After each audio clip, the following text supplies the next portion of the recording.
We will make a start. Radhe Radhe everyone. Welcome to this book reading class on the book 7 Mindsets for Success, Happiness and Fulfillment. Today we are doing 47th session. Let's get started. As usual, we will start with a prayer. Anybody who is interested in chanting the prayer can raise their hand if you are interested in reading this prayer. Okay, Riyaji, please go ahead.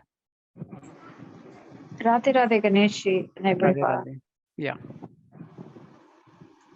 Om Ajnanatimirandasya Jnananjanashalakaya Takshurmilitam Yena Tasmai Shri Guruve Namaha.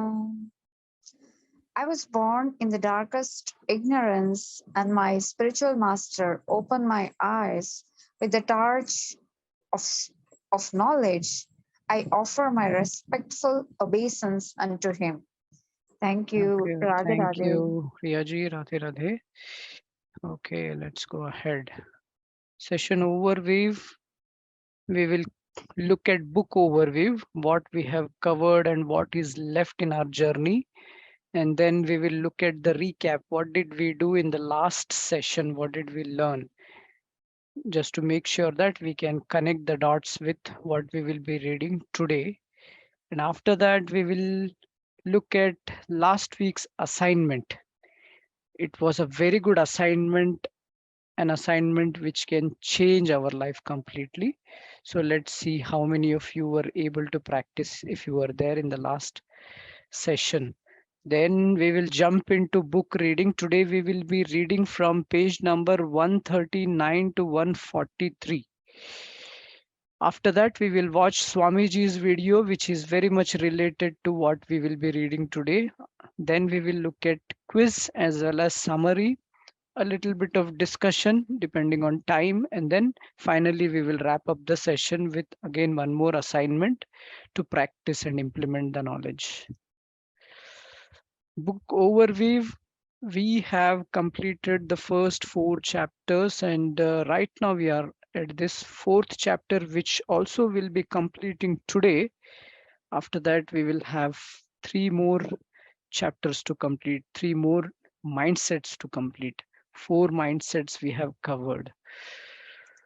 So in the current chapter, the mindset of purity of intention, we have covered all this section. It was quite a long chapter.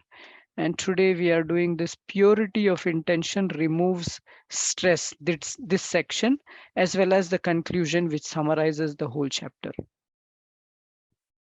So what did we do in the last session? We learned in the last session, we must add the perception of the presence of God to our consciousness. God is everywhere and all pervading, but we forget to realize his presence. This partial concept that God is present only in the place of worship affects our attitude. Right? We think that he is only present in the place of worship, whereas outside the temple we start misbehaving. That's not a good thing. It affects our attitude. We learned if we realize that the whole world is his temple and he is watching us everywhere, we will never indulge in sin anywhere. So we have to make this correction in our understanding, in our consciousness. At office, how to practice presence of God. At office, first visualize God seated on a chair in one corner of the room. Think, Shri Krishna is watching me.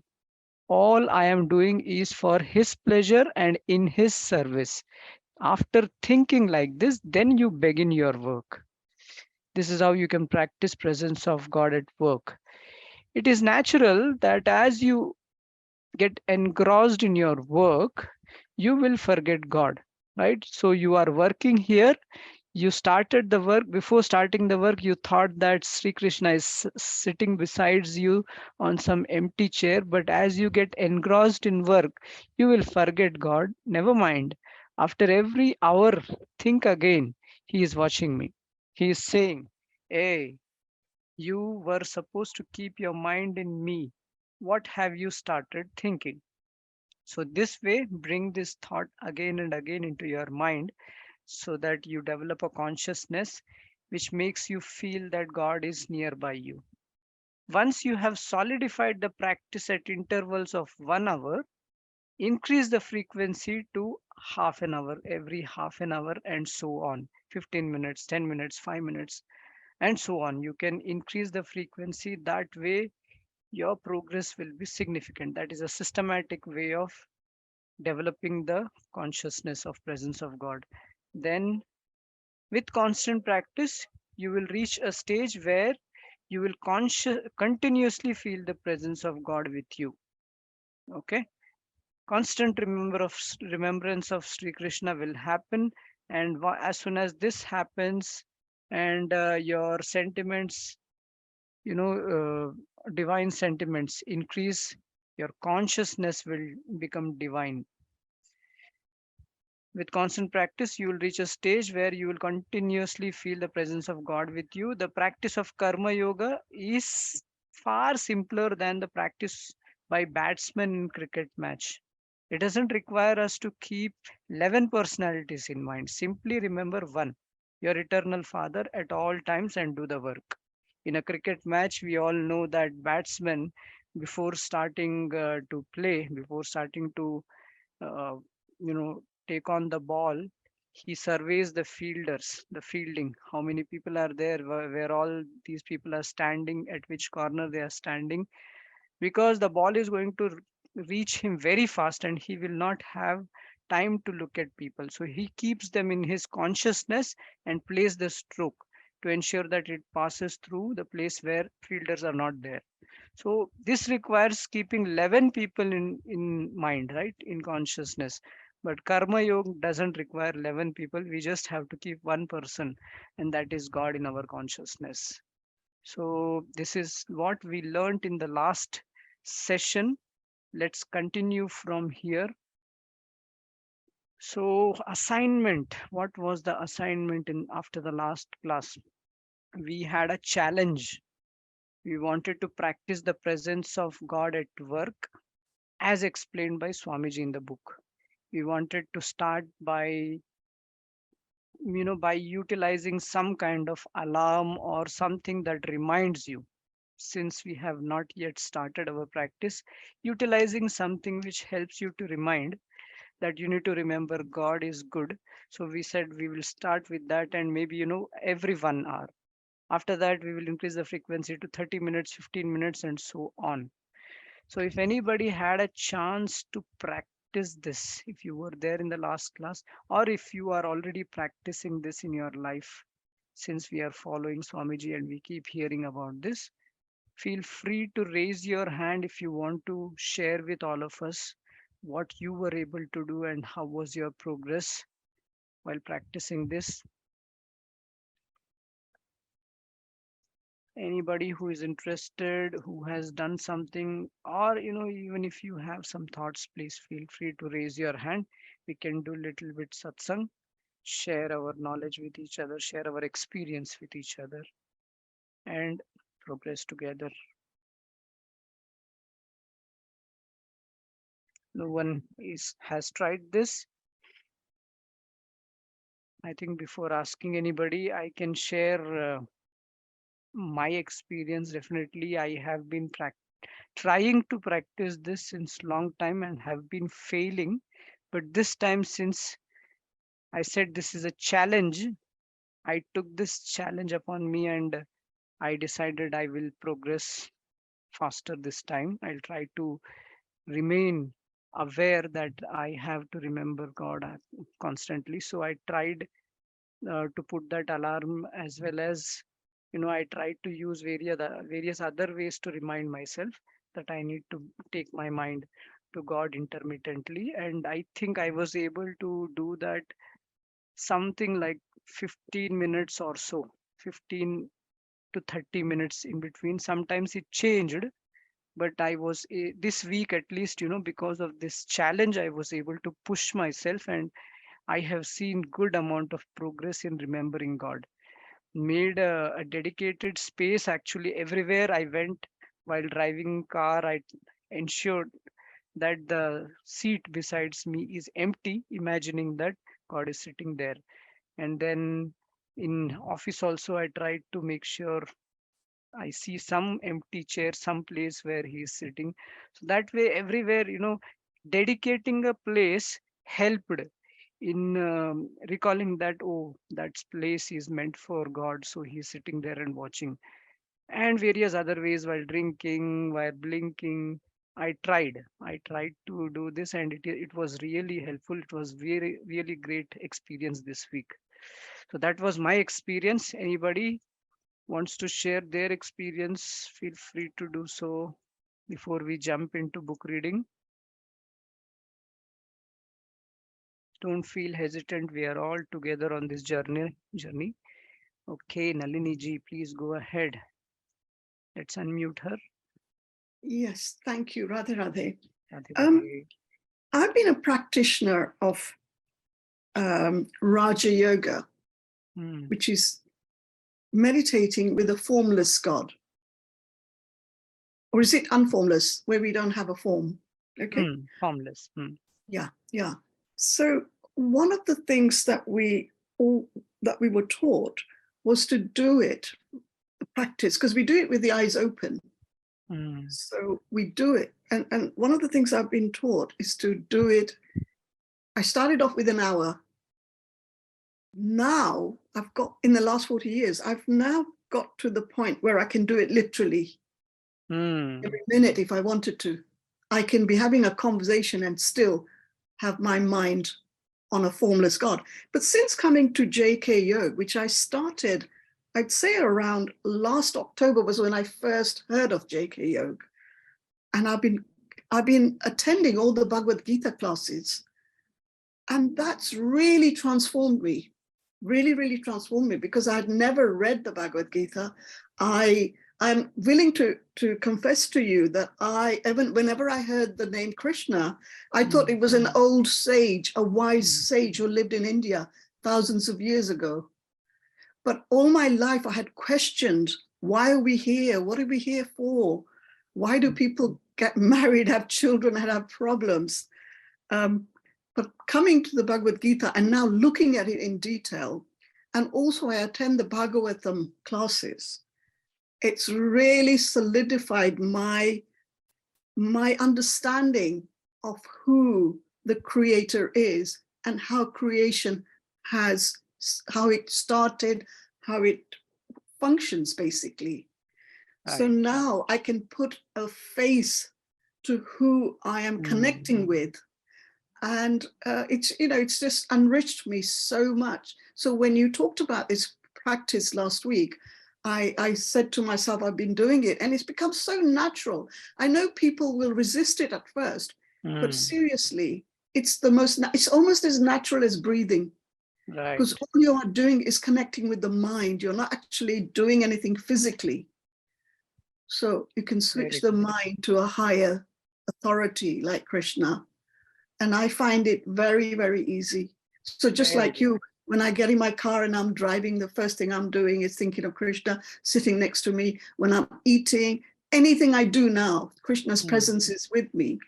And I will tell you, somebody who doesn't speak a single Indian language, Sanskrit has been my first Indian language. The impact it's had on me is just, it's hard to explain. I just feel myself now. I really feel myself because I can now read Sanskrit. I can now understand it better rather than reading it in English. So it's like when you do yoga. It's very similar to that. It's all I can say. Yeah, good. Okay, so I don't want to take up too much of your time, but I would say to anybody who wants to practice it, think of it like breathing.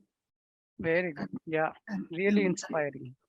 Yeah, thank you very much. Radhe Thank Radhe. you, Nalini ji. Radhe Radhe. Very inspiring story. Really good to hear that you are also practicing for a long time and have seen progress. And definitely there are a lot of benefits, immense benefits as we progress practicing presence of God. Great. Anybody else who wants to share before we move on? Anybody wants to utilize this opportunity? If no one, do consider starting this practice, because there is no way, no other way. You will have to start this practice somewhere. Okay, so you may as well decide to start practicing this right now. Make a plan for yourself how you want to do it and start this practice. If you start it today, like Nalini ji mentioned, she uh, she mentioned 40 years, but I don't know how much time it took for her to reach to that stage. You will also require, each one of us will require a lot of time, because we are so much conditioned, materially conditioned soul. So make a resolve and start somewhere if you have not yet started. With that message, let's move on. As usual, we will give opportunity to some of you who wants to read the paragraphs. Whoever wants to go for it, please raise your hand. Yeah, I can see Riya ji has already raised her hand. Let's give her chance. Radhe Radhe Ganesh. Radhe Radhe. The purity of intention removes the stress. We had discussed that attachment to outcomes is the primary reason for stress. The practice of karma yoga naturally eliminates stress by destroying its root cause. In it, we do everything for God's pleasure. After our best efforts, we do not get the results we desire. We think it was probably not the will of God. Let me submit to His wish and be happy. This detachment from outcomes frees us from stress, anxiety, tension, and fear. Let me give a personal example to illustrate this point. Before I began visiting the US, I used to deliver a 15 to 20 days lecture series in India. I had a team of boys who were fully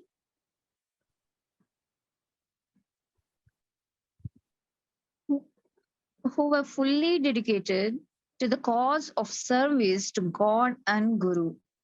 Living with me, they would practice their sadhana and help in the mission. The leader of the team was a dynamic young man. He would go to the next town beforehand and finalize the program. He would then get the publicity material prepared. He, I don't The pandal. the panda, okay, tent for the program would be arranged for an audience of about 5,000 people. Then the entire team would reach the new town a week ahead of the program. They would create a publicity blitzkrieg blick, blitzkrieg by putting up scores of billboards and thousands of wall posters. They would also distribute tens of thousands of leaflets. Usually, the program would succeed and we would get the targeted number of people in the audience. But sometimes it would fail. When the program torpedoed and the attendance was sparse, my team leader would feel shattered. He would start crying. For me, it was difficult to see an energetic youth cry. I would ask him, "Why are you so upset?"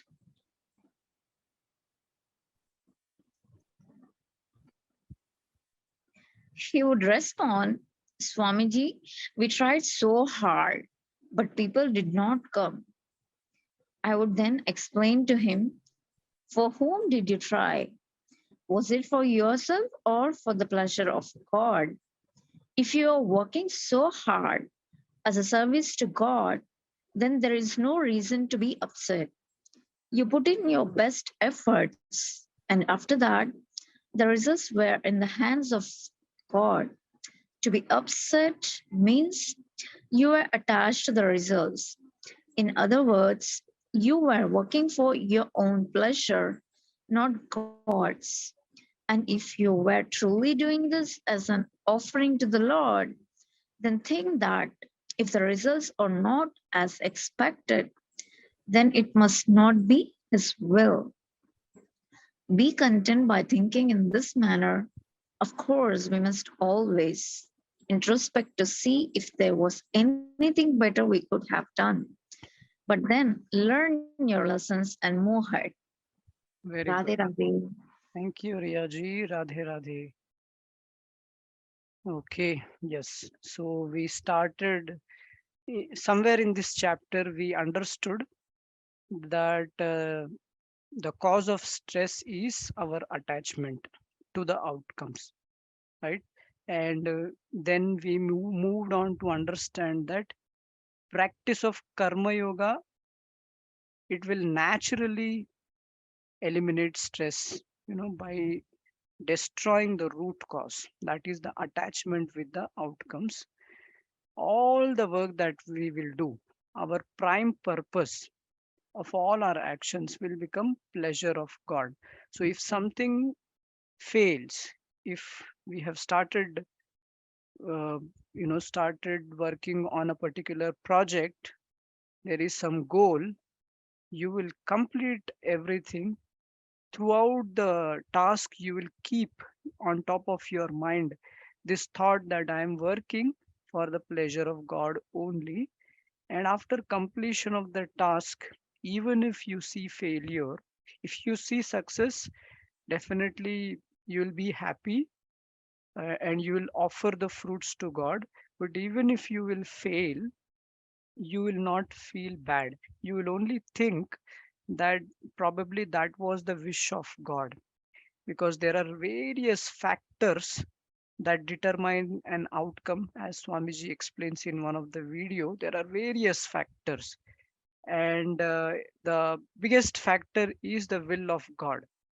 If the outcomes were not aligned to what you are thinking, probably God's will was different, because He wants, you know, the outcome to be best for everybody who are involved in that particular event. You are only one of them. There are many people, there are, different things happening around in that particular moment, and He is making sure that the outcome is best for everyone who is involved. And that's why something happened that way, so you will think that way and you will not feel stressed. Here, very nice real life example that Swamiji has given about one of the volunteers. Many volunteers around the world in JK Yog are doing their best, teeny meeny contributions to help in the mission of Swamiji. Wherever Swamiji is going, around him, many volunteers are trying to do their best, trying to help him in whatever way possible, because seva, bhav is very, very important, and it helps us to progress. And while doing so, since we are all impure souls, we have not yet improved our mindsets. There is a chance, or more probability, that we will do something, but we will not do that with selfless attitude or with seva bhav, but we might be doing that for some selfish desires. It may be anything, and sometimes we don't even know that actually. Inadvertently, it just happens that you are actually doing it for your own pleasure. Since we have not done that much sadhana, since we have not progressed so much, we ourselves don't understand that whatever I'm doing is actually I'm doing for my pleasure. But at the end, when things turn out in different way, turn out otherwise, you feel disappointed. And that is the sign that you were not doing your work, that particular seva for the pleasure of guru, for the pleasure of God. You are actually doing that for your own pleasure, and that's why you are feeling that way. So I think we have to improve, we have to understand this fact, and then we have to be conscious about it. And at the beginning itself, make amends. Intention needs to be very, very clear, pure intention that I'm doing this for the pleasure of God. You will put best efforts. Outcome can be that outcomes as we thought, or outcome not as we thought. When it is according to our thought, whatever we have thought the outcomes will be, you will think it's God's plan. In other case also, you will simply think that it is also God's plan. So you will in any way remain, you know equanimous. You will not feel distressed. And at the end of the day, I mean, we have to keep introspecting ourselves. We have to keep asking these questions to ourselves. Swamiji says here in this story, for whom did I try? Was it for myself or the pleasure of God? Ask this question again and again, and it will, set the intentions correct. Was there anything better I could do? Always, I mean, while doing this, finally you also have to think. I mean, you keep putting your efforts, you keep thinking that I'm not doing this for myself, I'm doing this for God. But at the same time, don't become complacent.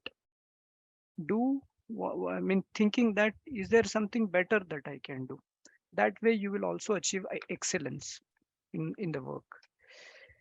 Okay, let's move on. Who wants to go next?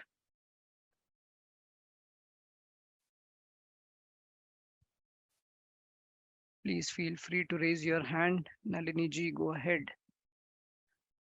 Thank you, Radhe Radhe. There are- Thus, stress disappears when we offer the fruits of our exertions to God because we see our work as a service to Him. Consequently, we exert ourselves to the best of our ability for the pleasure of God. Then work becomes joyful and not a grind to bear.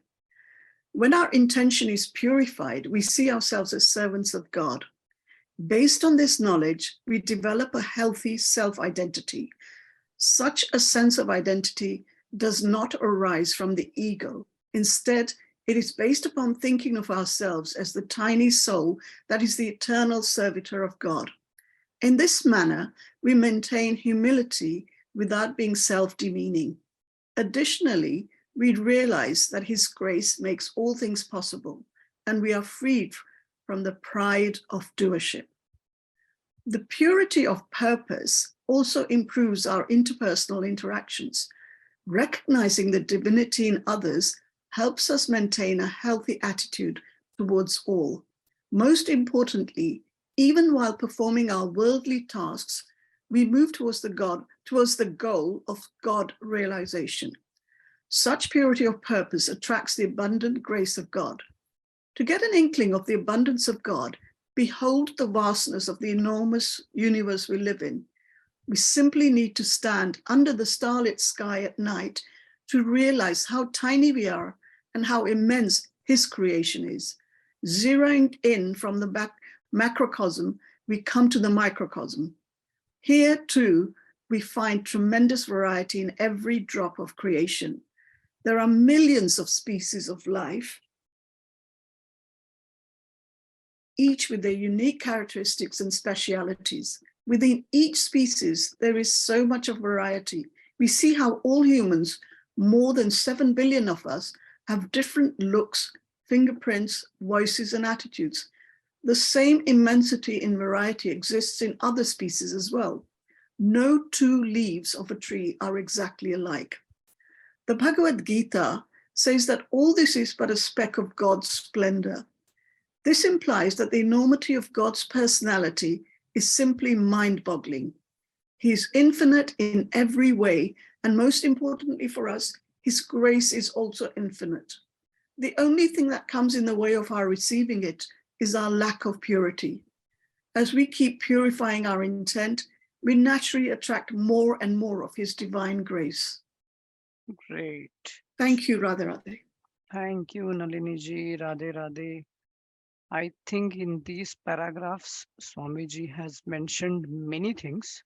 The whole science, how it benefits us in various ways. I think we should read this again and again when we go back. So he says stress definitely disappears when we offer the fruits, when we offer our work to God, three things he says happen. First is we work to the best of our abilities, right? So we are not thinking about the results. Our whole intellectual faculty, our mental faculties are focused on the work that we have in our hand, and that's why the work happens to be excellent.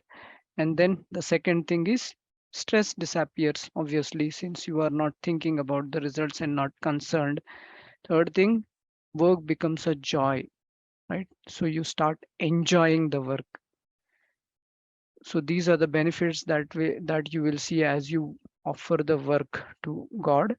And then, he says that you will start developing a healthy identity throughout our life based on our experiences, or based on all the work that we have done. We have gone to school, or we have been part of a community, we acquired some degrees, we worked in some job.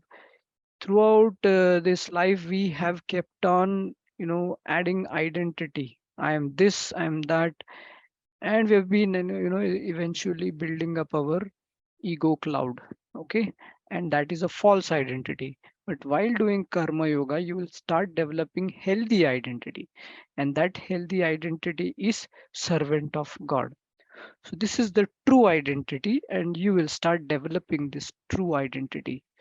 And humility is again one more byproduct. As you practice karma yoga, you will become more and more humble. At the same time, no self demeaning, because you will start seeing yourself as a servant of God. So you'll be remain humble to everybody, at the same time no self demeaning.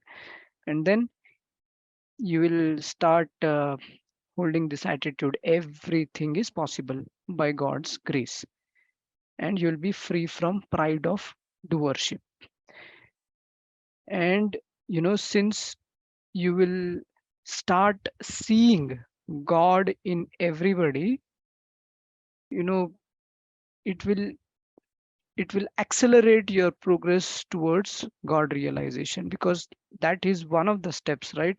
First you start identifying God in yourself, then you start seeing God in everybody, then you start becoming one with God. So all these things will happen as you practice more and more. And in karma yoga, this practice will get accelerated only because you will start seeing God everywhere, you will start seeing God in everybody, and you will never you know insult anybody or behave wrongly with anybody, and your interpersonal interactions will also improve. And with purity of intention, abundant grace of God. Here, Swamiji has very nicely explained how immense enormity of God's personality is simply mind-boggling. And at the same time, in the same similarly, His grace is also infinite, and we will start receiving that abundant grace. The only thing that we need to do is purity of intention by practicing karma yoga. Okay, conclusion. Anybody new who wants to read? Nalini ji and Riya ji have read the paragraphs. If anybody new, we will give chance. Let's give chance to Srishti ji.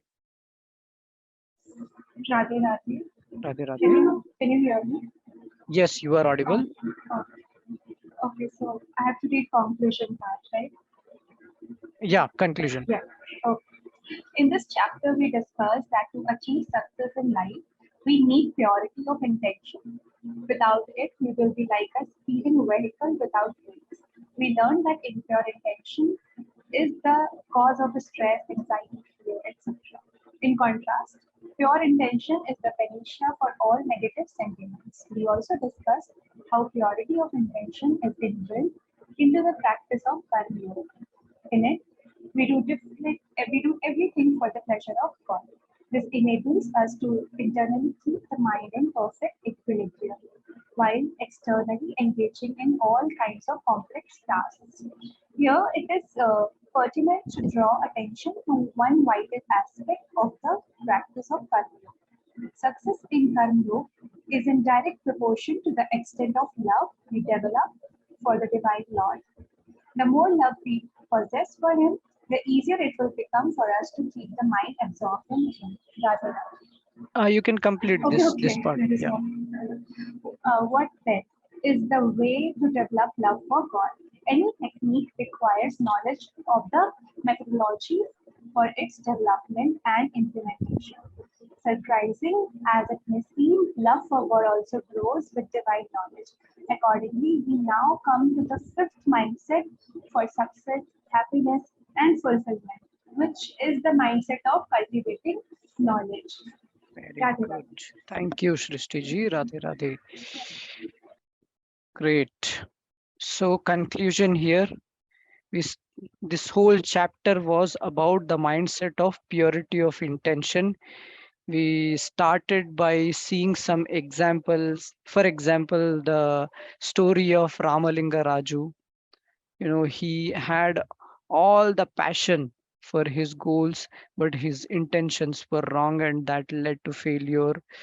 He Swamiji mentioned here, without purity of intention, we will be like a speeding vehicle without brakes, and it is going to see accident, right?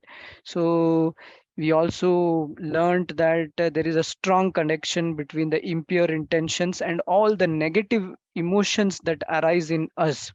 It may be surprising, but the root cause of all the negative emotions, negative feelings, draining feelings, stress, anxiety, fear, anger, etc., etc., everything can be connected to impure intention.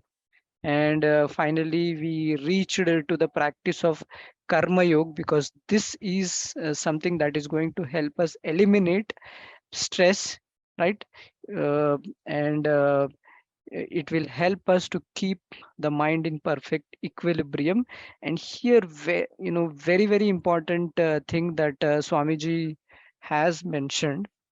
And since we are all going to practice karma yoga because we want to purify our intentions and receive abundant grace, he says that success in karma yoga is directly proportional to love for God.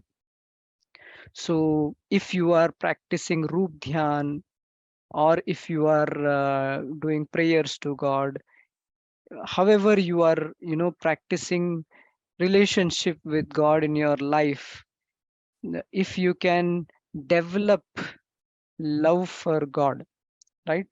If you can develop that, as the extent of your love for God increases, it is a devotional love, divine love. So as that increases, it will make it easy for you to practice karma yoga also. So if you are practicing already karma yoga, good, that you are able to do it to some extent. But if you want to speed it up, then add that divine love also in your practice. You watch videos, Swamiji, Maharajji, they explain how we can develop love for God, and practice more and more. As the love will increase, your karma yoga will increase automatically, it will start happening. And how can you increase love for God? Swamiji concluded this chapter by saying, by acquiring more and more divine knowledge, by understanding this entity God, who is God, uh, the knowledge of it, then slowly slowly you will start increasing your love for God. With that, we end the chapter here, and the next chapter is on knowledge, mindset of cultivating knowledge. Okay, we will start that next week. Next week, actually, we will do a summary of everything that we have learned in this chapter from the beginning till the end, whatever we have done. Overall recap of the whole chapter. And after that, next to next week, we will start the new chapter. So next week, it will be good to see the whole thing that we have done, and keep that in mind before we jump into the next chapter. It will be all about purity of intention. With that, we conclude book reading, and let's move on. We will watch Swamiji's video, which is connected to the paragraphs that we have read. Before that, quick announcements. Swamiji's US store in various cities is it is going on, and you can go to this link and find out where he is currently. I think currently he is in Los Angeles. So his life transformation lectures are going on. Soon there will be West Coast retreat starting from May 27th. So registrations are already going on. In this retreat, Swamiji will be talking about 8th chapter. He will be expounding on chapter 8 of Bhagavad Gita, very interesting chapter. And then, in this chapter, you will learn more what decides the destination of the soul after death, how we can definitely attain him if we remember God during death. Hence we must practice thinking of God alongside our daily works. Whatever we have concluded in this chapter, I think we will get more pointers to improve our practice in this retreat. So please don't miss. You can register for the retreat at this link. I think Darshan Bhaiya has already posted all the links. And then do consider if you want to contribute to JK University. I am one of the angels of Swamiji, and my fundraiser page name is Ganesha's fundraising page. In case you want to donate there, you can go to this link. With that, let's move on. Let me stop sharing slide screen and I'll share the video screen. In the modern day world, one of the biggest problems is stress. What causes nervousness is not the enormity of work in front of us, but our attachment to the results. If we could release this attachment to the results, we could apply all our intellectual and mental faculties on the effort, and the results would naturally be secured. I hope it is audible. Darshan Bhaiya, can you confirm? Yes, Bhaiya, it is clear, audible, and visible. That is the science of work. This message of detaching from the fruits of results is so relevant to all of us. Because in the modern day world, all executives are subject to stress. One of the biggest problems is stress. How do we control stress? Now, what is the reason behind? Even students come to me regularly. Swamiji, my exams are coming up. I'm totally stressed out. I'm feeling nervous. Well, the fact that exams are coming is no reason to be nervous. What is making you nervous is not the exams. What is making you nervous is your attachment to the results. I must get so much. What will happen if I don't get? Now the mind is contemplating the results. And when the results are the focus, our application on the efforts is naturally suffering. If we could release this attachment to the results, we could apply all our intellectual and mental faculties on the effort, and the results would naturally be secured. But when the results are hovering over the mind, then our efforts are suffering. One person went and asked his Guruji, by doing sadhana in this manner, how quickly will I reach the goal? He said, well, it could be about 5 years. So Guruji, if I keep my results in mind and try harder, how long will it take? Guruji said 10 years. Because your mental faculties, intellectual faculties will be otherwise engaged. So what causes nervousness is not the enormity of work in front of us, but our attachment to the results. And if that attachment can be given up, then work becomes a breeze. God only wants us to do our best in the present. And the famous verse of the Bhagavad Gita, which every Indian knows, Karmanyevadhikaraste ma phaleshu kadachana. Arjun, you have the right to perform your duty. But do not be attached to the results. They are not for your pleasure in any case, and don't consider yourself to be the doer. Just like people play golf, and the focus is all right, how many? How many strokes? It's always playing with the results in mind.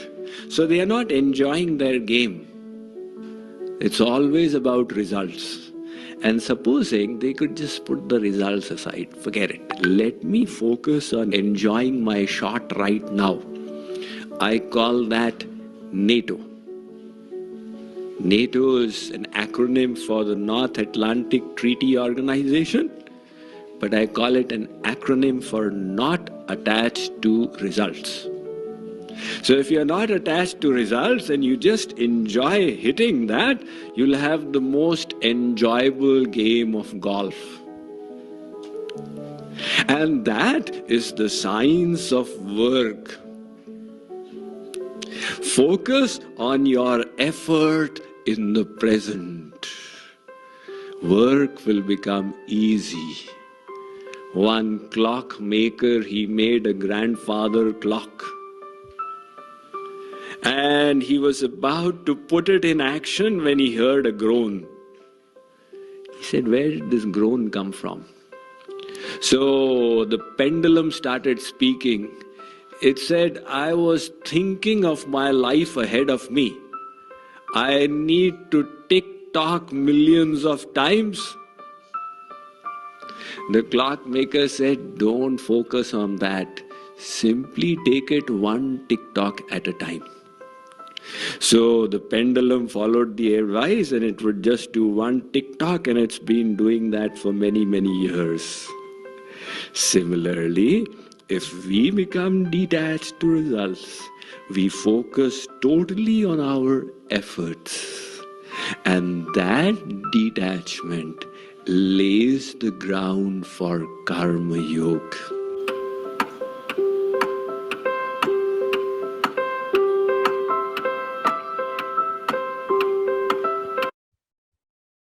Let me go back presentation screen. I hope the message is clear. Noted the NATO, not attached to outcomes. And also that very nice example about the grandfather clock.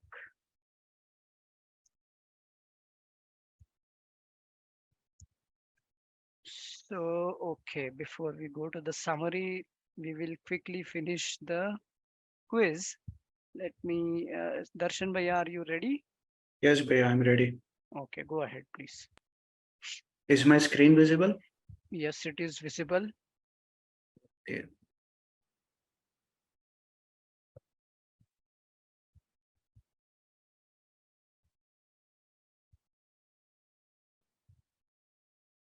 I will share the link in the message box, in the chat box.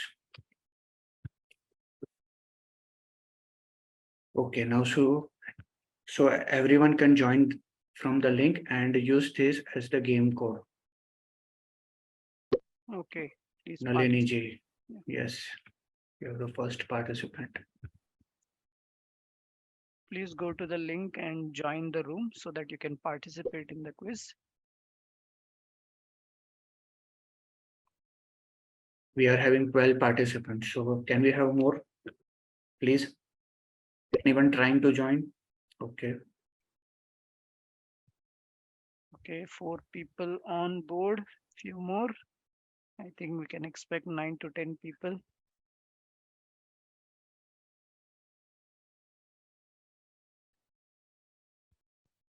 Please join the quiz, everyone. But Bhaiya, shall we start? We will share the answer in the end. So if they're not Okay. able to join, Yeah. Anybody who wants to enjoy playing the quiz can join. Otherwise, you will anyway see the answers. Go ahead. okay.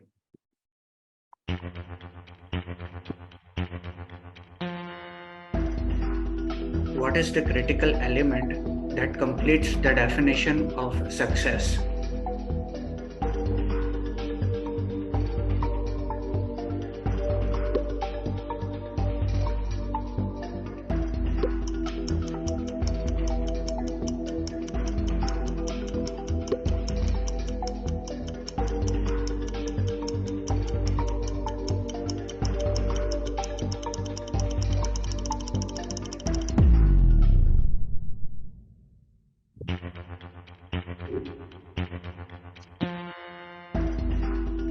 What are the 3 parameters that can be implemented to evaluate success as per the Vedas?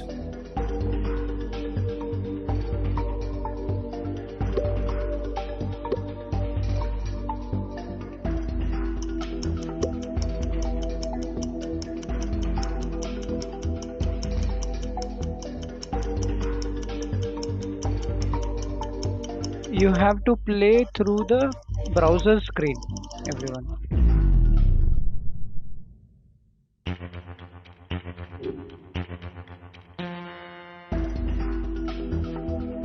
What do the first criterion of a success to be good means?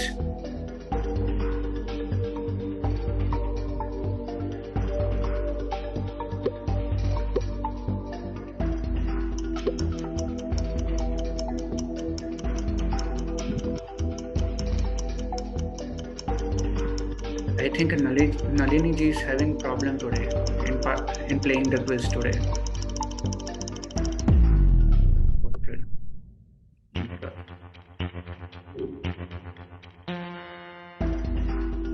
What does the second criterion of success to do the best work we undertake means?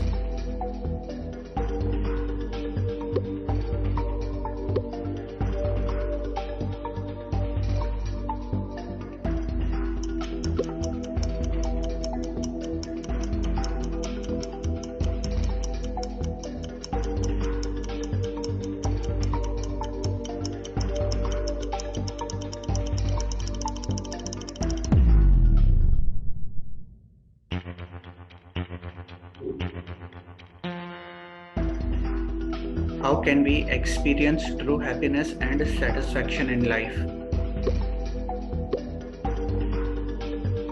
Through the practice of deep samadhi,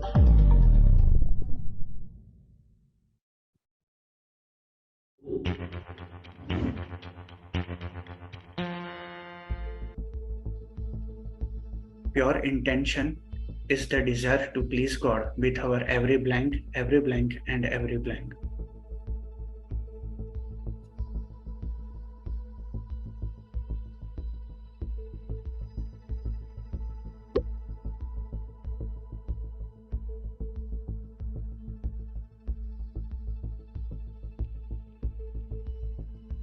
Here you are supposed to type the answer.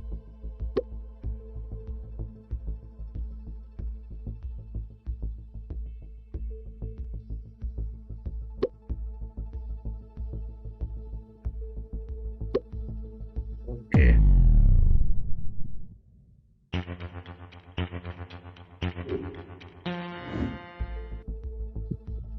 Our soul notifies us when blank is blank.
The root cause of stress is blank with blank outcomes.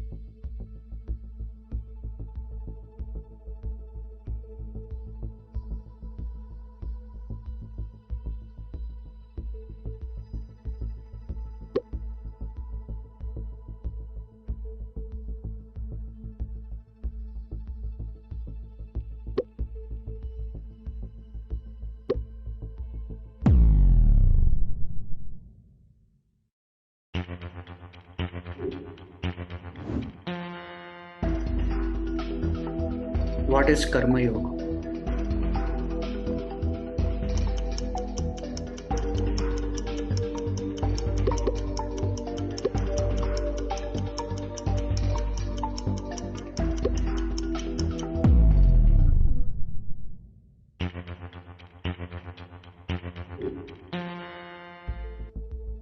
The critical element in the practice of Karma Yoga is blank, remembrance of blank.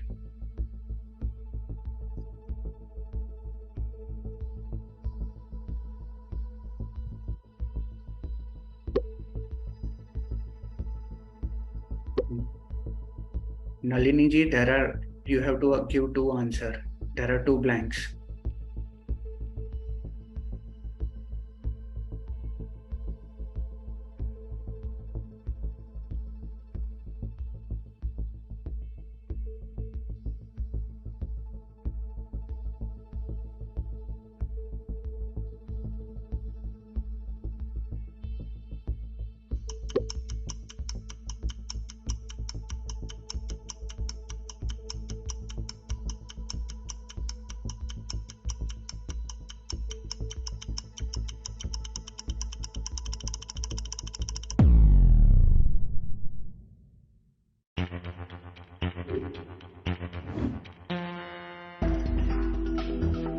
What is eliminated by the purity of intention?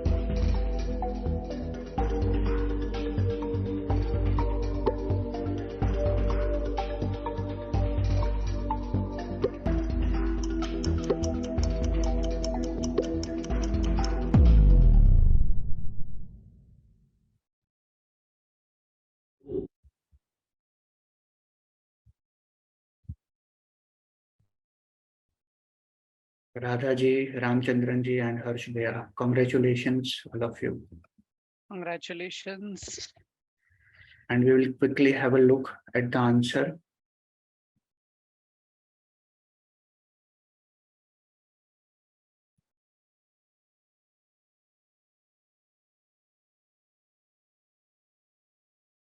Okay. So, in first, the critical element was to bestow the peace of mind and true happiness for success.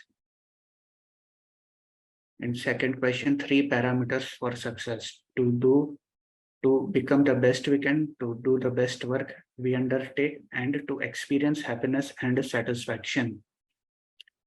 The meaning of first criteria, to do good, means to overcome our flaws and become virtuous person with divine qualities. What the second criteria, to do the best work we undertake, means our work should create a positive impact in the society. To experience true happiness and satisfaction, we need purification of the mind. Pure intention is the desire to please God with our every thought, every word, and every deed.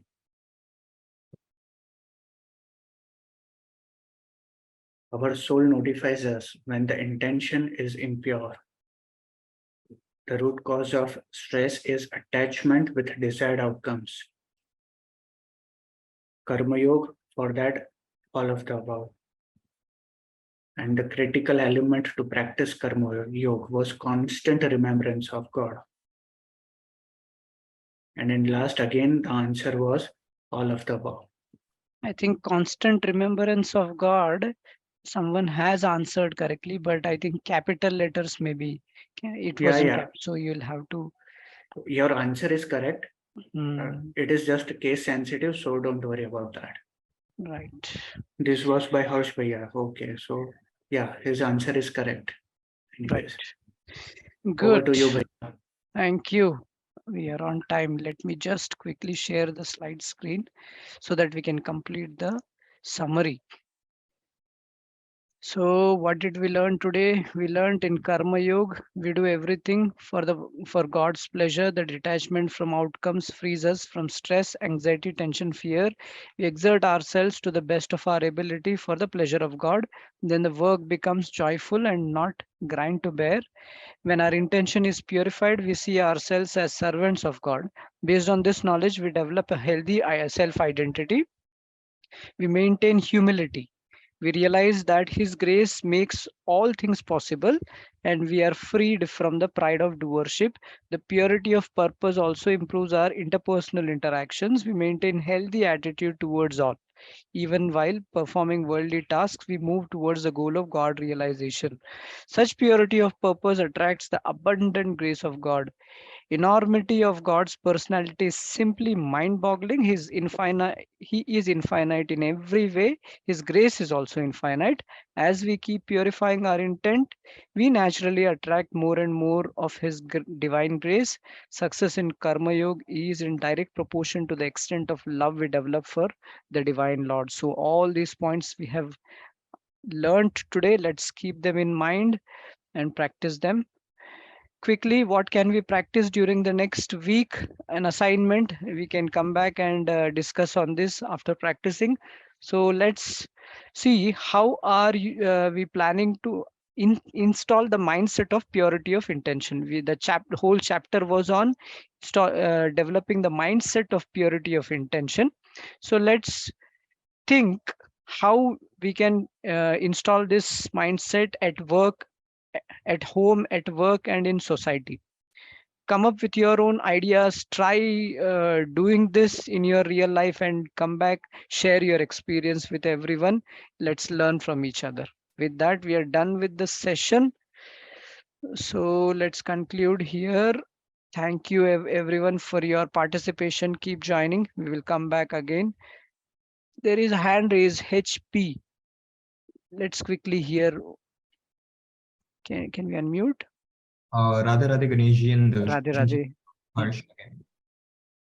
So my question was that I mean I had one question. So Hmm. regarding sites that we saw today, Mm-hmm. I think it's at a theoretical level, Hmm. but when it comes to practicing it, do you have to do something on a daily basis apart from this so that you can synergize this practice even more? I'm hoping my question makes sense. Hmm. Do you have It makes what sort sense actually. It makes total sense actually, because in JK Yoga, all we are learning is implementation of all the spiritual knowledge that we are receiving, that we are learning from the scriptures. So, being just at the theoretical level is not going to make any difference to our life. We have to transform that to practical realization, and that will happen when we will do deliberate practice. Deliberate practice means you implement the knowledge and see what is working for you, what is not working for you. Experience it. Only when you experience it, the theoretical knowledge will become a wisdom for you. Okay. So, in that, what will aid is your level of awareness actually. I mean, your daily sadhana that you do every morning, meditating, chanting, all these things, when you will keep doing alongside, set aside some time, as Swamiji mentions, practice in isolation. When you will do that, you will develop your mental faculties, your awareness levels will go high, and with those awareness levels, when you will try to implement all the theory that you have learned, you will start actually seeing the difference in your life. You will pick up that experience, and with experience, yeah, things will change. And I mean, this is what I think, but we have Swami Mukundananda exclusive, a forum where Swami, you can get access to Swamiji. You can ask your question directly to Swamiji, and you will receive the best answer. But it is a very, very relevant question, Harishji. Yeah, thank you, Ganeshi. I have actually joined the SMX exclusive. I think Very good. probably happen in next few days maybe. So Yes, yeah. So another follow-up I had is that you advise that we should do some sort of sadhana on a daily basis. So the yes. way I see it, that there are two ways. I mean, there are two components to it. The first component is probably you do some sort of chanting or Hmm. you do some roop dhyan. Hmm. The second point is that you have to actively acquire more knowledge on a daily basis so Hmm. that you have, because you need a theoretical footing as well, without Yes. which you won't be able to proceed further. So how do you balance them? Like for example, on a daily basis, let's say I have 1.5 hours, 2 hours of Hmm. free time which I Hmm. can contribute, which I can devote to here. Hmm. So what is the relevant?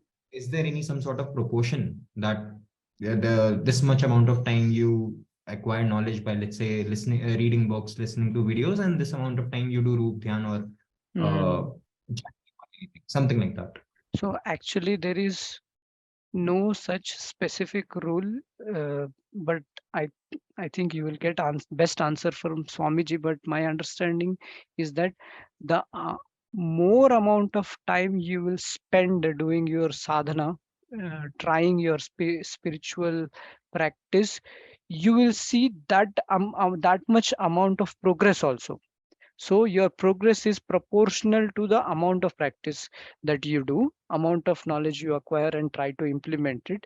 So in your life, based on your commitments, your work, everything, whatever time you are getting, whatever is the realistic amount of time that you are able to pull out for sadhana, for practice, pull out that and see if there is a scope for maximizing it. Is there something that you can do to increase? So if it is possible for you to spend 1 hour, spend it. If you can take it 1.5 hour, 2 hours, do that with increasing, amount of time.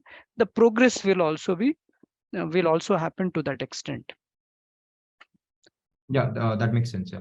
Yeah. And is there some sort of like regarding knowledge, acquiring knowledge? Is there some sort of ordered structure that I can follow on Yes. a daily basis? Yes, there is ordered structure. Eh, there is something called daily sadhana. Have you heard My about that? My daily sadhana. my daily sadhana. Yeah. So let me just. Do you have link for that, Darshan Bhaiya?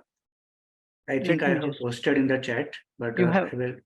Yeah, can Okay. you just repost it for everybody's benefit?